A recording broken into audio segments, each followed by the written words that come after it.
మన రోజంతా ఆటోపైలట్లోనే నడుస్తుందని ఎప్పుడైనా అనిపించిందా? మన అలవాట్ల వెనక ఉన్న సైన్స్ ఏంటో ఈరోజు చూద్దాం. పొద్దున్నే కాఫీ తాగడం దగ్గరనుంచి ఈమెయిల్ చెక్ చేయడం వరకు మనం తీసుకునే చాలా నిర్ణయాలు అసలు నిర్ణయాలే కాదట, అవన్నీ అలవాట్లే.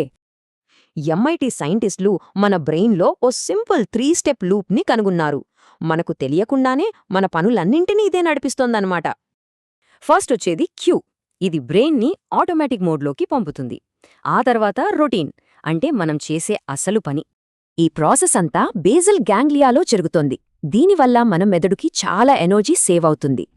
కానీ అస్సలు కథ ఇక్కడే ఉంది. ఈ లూప్ని నడిపించే ఒక సీక్రెట్ ఇంగ్రీడియంట్ ఉంది. అదే కోరిక. ఆ రివార్డ్ కోసం బ్రెయిన్ ఆశపడ్డప్పుడే అలవాటుగా మారుతుంది. అయితే ఇక్కడో గుడ్ న్యూస్ ఉంది. మనం అలవాట్లని మార్చొచ్చు. వాటితో పోరాడకుండా జస్ట్ వాటిని రీడిజైన్ చేస్తే చాలు. దీన్నే golden rule of habit change అంటారు. అంటే ఓ చెడ్డ అలవాటును ఆపలేం కానీ దాని మార్చగలం. అదెలాగంటే పాత క్యూ, పాత రివార్డ్స్ అదే ఉంచి మధ్యలో ఉన్న రొటీన్ను మాత్రం మార్చేయాలి. చార్లెస్ డూహిక్ చెప్పినట్టు మార్పు కష్టమే కావచ్చు, కానీ మన అలవాట్లు ఎలా పనిచేస్తాయో తెలిస్తే ఏదైనా సాధ్యమే. సరే, మరి దీన్ని ప్రాక్టికల్గా ఎలా చెయ్యాలి? ఏ అలవాటునైనా మార్చడానికి ఇక్కడొక 4 స్టెప్ ఫ్రేమ్వర్క్ ఉంది. ఉదాహరణకి, రచయిత తన కుకీ తినే అలవాటుని మానేయాలనుకున్నాడు. దానివల్ల ఆయన బరువు పెరుగుతున్నారట. అసలు తను ఏం కోరుకుంటున్నాడో తెలుసుకోడానికి కొన్ని రివార్డ్స్ ట్రై చేశాడు.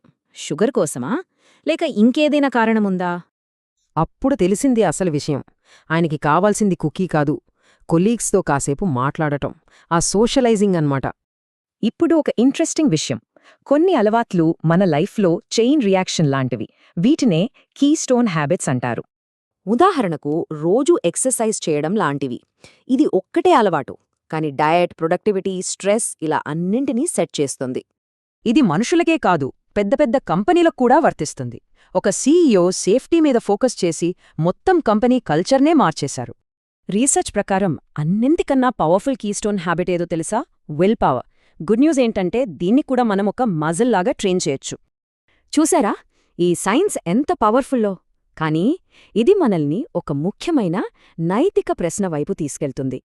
చాలామంది ఏమంటారంటే, సోషల్ మీడియా, గేమింగ్ యాప్స్ ఇలాంటివన్నీ మనల్ని అడిక్ట్ చేయడానికి కావాలనే డిజైన్ చేశారట. డిజైనర్ నీరియాల్ ఒక మ్యాట్రిక్స్ ఇచ్చారు. దీని ప్రకారం ప్రోడక్ట్ క్రియేటర్లు మనకు హెల్ప్ చేస్తున్నారా లేక మనల్ని వాడుకుంటున్నారా? సో అసలు పాయింట్ ఏంటంటే, ఈ బ్లూ ప్రింట్ తెలిసాక మనకు ఎంచుకునే పవర్ వస్తుంది. మరి మన అలవాట్లను ఎవరు రాస్తున్నారు? మనమా లేక ఇంకెవరైనానా?